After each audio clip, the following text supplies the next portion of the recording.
I still remember that day clearly. It was just like any other day. The sun was shining, people were walking by, and I felt like dancing. I wasn't performing for anyone. I wasn't on a stage. I was just a boy who loved to move to the rhythm. So, I put on my headphones, turned on my favorite song, and started dancing on the street. At first, I felt free. The music took over my body, and I forgot everything else around me. I wasn't thinking about who was watching or what they might be saying. I was just there, lost in the music. But then I noticed people starting to stop and stare. Some were whispering to each other. And then the laughter started. At first, it was quiet, a few snickers here and there. But soon, it grew louder. People were pointing, laughing, and making fun of me. It felt like the whole world was laughing at me. I won't lie. It hurt. It hurt more than I expected. I wanted to stop dancing. I wanted to hide. But something inside me didn't let me. I remembered why I started dancing in the first place. It was never about being perfect or impressing others.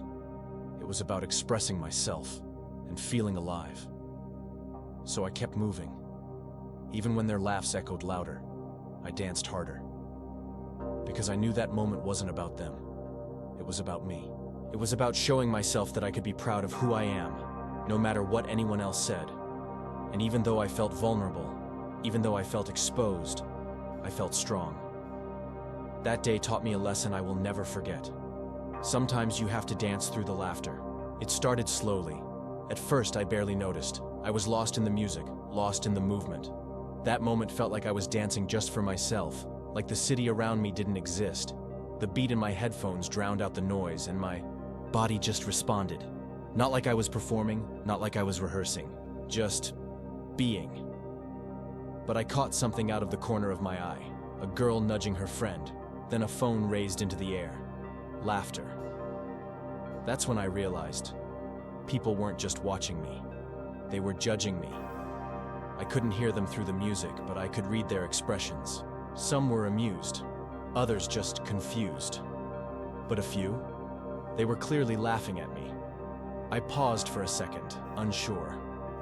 I looked around, slowly, trying not to make it obvious that it got to me. One guy, probably in his 20s, actually pointed at me while smirking. A group of teens near the corner of the building laughed openly. One of them mimicked a dance move I had just done, making it look exaggerated and silly, as if mocking me. I felt that sinking feeling in my stomach. You know the one, like your confidence just got punched in the chest. That shame that crawls up your neck, making your skin burn and your hands go cold at the same time. I had a choice to make in that exact second. I could stop, pretend it was all just a joke, walk away like nothing happened, or I could keep going. I wish I could say it was an easy choice, that I just knew what to do, but I didn't. My mind was racing. My heart was loud. The laughter was louder. But something deeper inside me. Something I had learned from years of being underestimated. Years of training, years of putting myself out there and said, don't stop, not for them.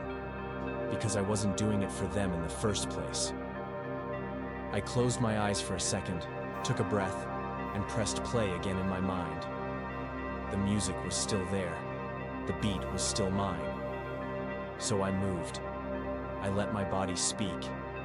I let the rhythm drown out the noise. And I kept dancing, even though they were laughing, even though I was scared. Because that's when it matters the most. When no one claps, when no one understands, when people point and laugh. That's the moment that defines whether you're dancing for approval or for your own soul. And that moment changed me. I felt the shame rising, but I didn't stop. There was a moment, just a second really, where I felt like I didn't belong in my own body.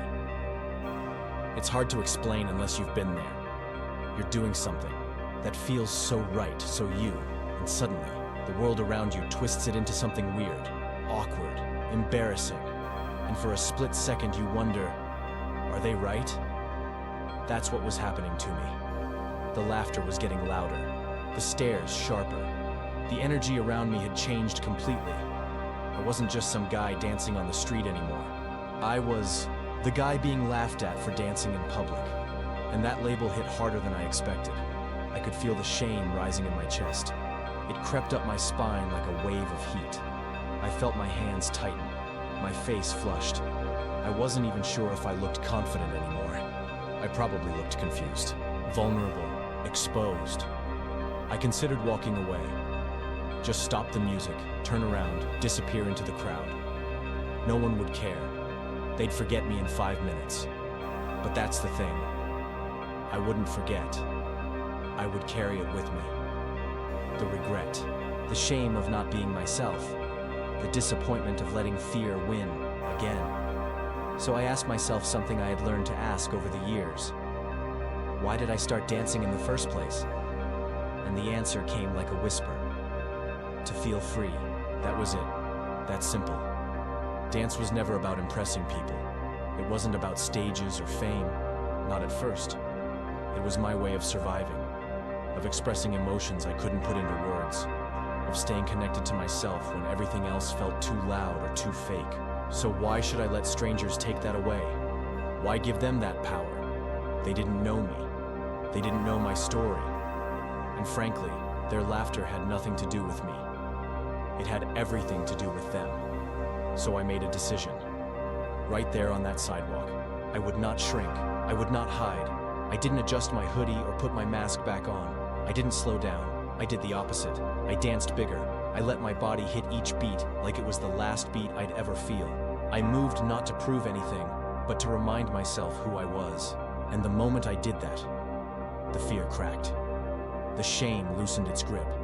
And something inside me said, "This is who you are. Don't apologize for it." That was the moment I reclaimed the street. Not as a stage, not as an idol, just as a human being refusing to be small. I was still dancing, moving through the rhythm, trying to shake off the weight of those laughs and stares. But then, out of nowhere, everything changed. I saw a kid, a boy, probably around 11 or 12 years old. He wasn't laughing or whispering. He wasn't pointing or making fun. He was just standing there watching me, completely still. There was something different about his eyes. They were wide, full of surprise, but also something else. Admiration, maybe? Or maybe it was just disbelief. The boy started to walk toward me, slowly at first, closer and closer. With every step, I felt a mix of curiosity and nervousness. What would he say? Would he just walk by? Then, just a few feet away, he looked up and asked quietly, "Are you Jung Kook?" His voice trembled a little, not from fear, but from excitement. It was the first time someone had said my name out loud in that moment, and it hit me harder than I expected. I smiled and nodded. He gasped. Then, excited, he ran back toward his friends and family, shouting, "Mom, that's Jung Kook from BTS. He's dancing here on the street." Suddenly, people stopped what they were doing. Phones came out again, this time to record, but with smiles on their faces. The laughter was gone. The mocking stopped. Where there had been doubt and sneers, now there was awe. I could feel the energy in the air shift completely. People I didn't even know started gathering around, asking for photos and autographs. It was surreal. 1 minute, I was a stranger, an odd guy dancing on the street. The next, I was Jung Kook, a name that carried weight and meaning to thousands. But something felt strange about it all, because the dance hadn't changed. The way I moved hadn't changed. The only thing that changed was that now people knew my name. And suddenly, that was enough to turn their judgment into respect. I stood there, smiling politely, taking pictures, and signing autographs. But inside, I was thinking, why did it take knowing my name for them to see me differently? That moment made me realize something important about fame. It's not just about being known. It's about how the world treats you when they do know, and how differently they treat you when they don't. After that boy shouted my name, everything around me began to change faster than I ever expected. People stopped walking past like I was just another face in the city. Instead, they started gathering, curious, excited, even a little bit starstruck. At first, I felt a little overwhelmed. There I was, just dancing like I always do, but suddenly surrounded by a crowd that had grown bigger by the second. Phones were pointing at me everywhere. Some people were smiling, some whispering, and some just watching in silence. The energy in the air was different. It was electric. Where just moments ago I had felt invisible and mocked, now I was visible and celebrated. I caught sight of a few young girls holding up BTS light sticks, waving them enthusiastically. Their eyes shone with joy, and their voices sang softly the chorus of our songs. The whole street felt like it was alive with music, not just the beat in my headphones, but the beat in everyone's hearts. And yet, through all this excitement, a strange feeling crept into me. The dance moves that had drawn laughter a few minutes earlier were now the same moves that caused applause and cheers. It was the exact same dance, the same energy, the same me. But the difference was in the eyes watching, eyes that knew who I was. That was when I understood the strange power of a name, how it could change the way people see you overnight, how it could turn mockery into admiration. But deep down, I felt a question growing inside me. Did they like me? Or did they like the idea of me? Did they love the dancer? Or just the famous idol behind the name? These thoughts stayed with me as I kept moving through the crowd, signing autographs, taking pictures, and smiling for fans. But I knew that the journey wasn't about the applause or the recognition. It was about staying true to myself, the boy who loved dancing on the streets long before the world ever knew his name. I couldn't believe it. The very moves that had made some people laugh were now the same ones that made others stop, stare, and clap. It was strange how quickly everything changed. One moment, I was just a guy dancing on the street, maybe a little awkward, maybe a little out of place. The next moment, I was a performer, a star, someone worthy of admiration. But the truth was, nothing about the dance had changed. My body, my moves, the music I felt inside, all of it was exactly the same. That moment felt like looking into a mirror and seeing two different reflections staring back. One reflection was the boy who just wanted to dance freely, who didn't care what others thought. The other was the idol, the Jung Kook that the world knew and loved. It was humbling, because it made me realize how much of our identity depends on what others see and expect from us. The crowd was bigger now. People were cheering. Some were even trying to copy my moves. And yet, I felt a little lonely. Not because I didn't appreciate the support, far from it, but because I remembered how quickly people's opinions could change. How the same dance, in different eyes, could mean everything or nothing. I thought about all the moments before this, when I felt judged or misunderstood. I thought about every person out there who might be scared to show who they are, worried about being laughed at. And I wanted to tell them, keep dancing, keep being you. Because your worth is not decided by applause or laughter.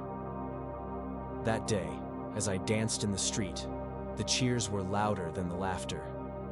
But I knew, deep inside, that my journey wasn't about fame or approval. It was about love. Love for the art, for the music, and most importantly, for myself.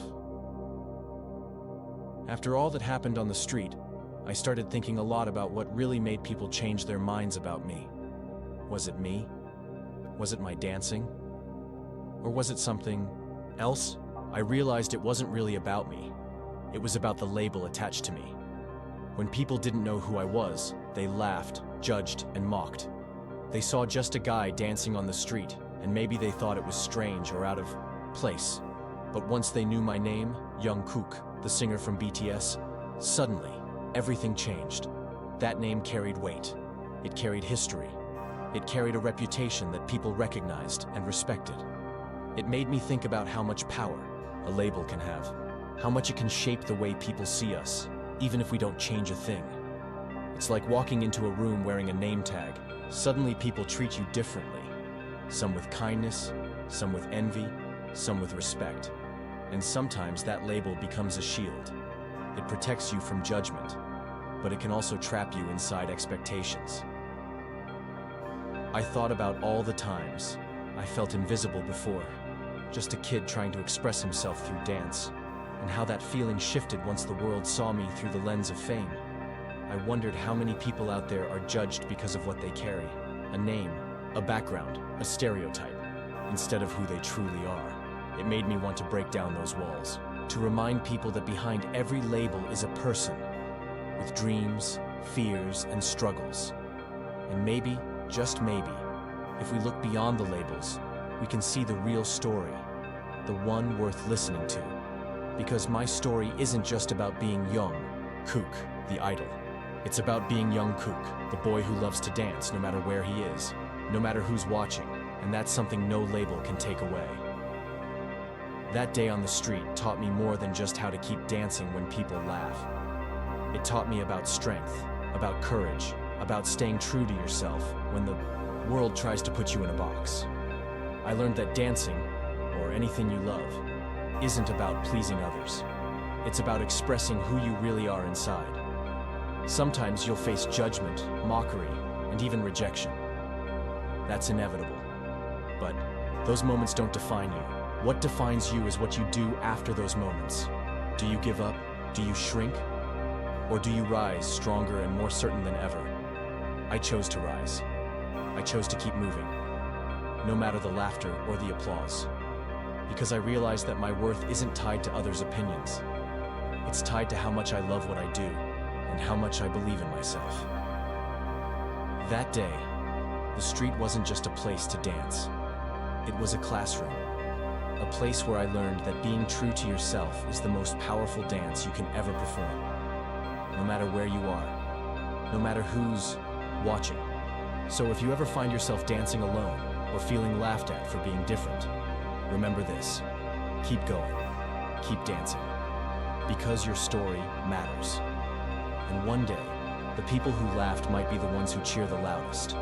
But whether they do or not, dance for you, dance for your soul, because that's where the real magic happens, and that's a truth I'll carry with me every time I step onto any stage.